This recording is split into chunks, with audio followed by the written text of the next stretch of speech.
बिस्मिल्लाहिर्रहमानिर्रहीम, अस्सलाम वालेकुम। वेलकम टू माय इस्लामी चैनल शफकत अली ऑफिशियल।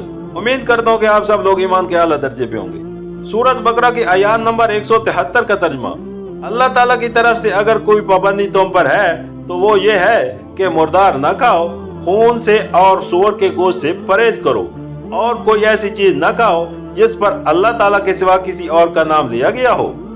हाँ, जो शख्स मजबूरी की हालत में हो और वो उनमें से कोई चीज खा ले बगैर उसके कि वो कानून शिकनी का इरादा रखता हो या जरूरत की हद से तिजावत करे तो उस पर कुछ गुनाह नहीं। अल्लाह ताला बख्शने वाला और रहम करने वाला है।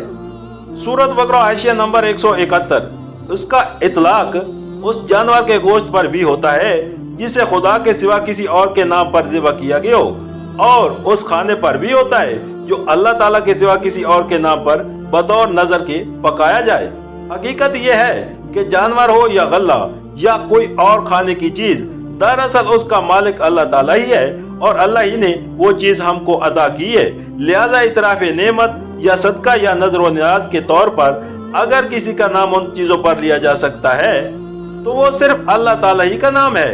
उसके सिवा किसी दूसरे का नाम लेना ये मानी रखता है कि हम खुदा की बजाय या खुदा के साथ उसकी बालातरी भी तस्लीम कर रहे हैं और उसको भी मुअन्नम समझते हैं। सूरत बकरा हाशिया नंबर 172। इस आयत में हराम चीजों के इस्तेमाल करने की इजाजत 3 शर्तों के साथ दी गई है। एक ये कि वाकया मजबूरी की हालत हो, मसलन भूख या प्यास से जान पर बन गई हो या बीमारी की वजह से जान का खतरा हो और उस हालत में हराम चीज के सिवा और कोई चीज मुयस्सर ना हो। दूसरा ये कि खुदा के कानून को तोड़ने की ख्वाहिश दिल में मौजूद ना हो।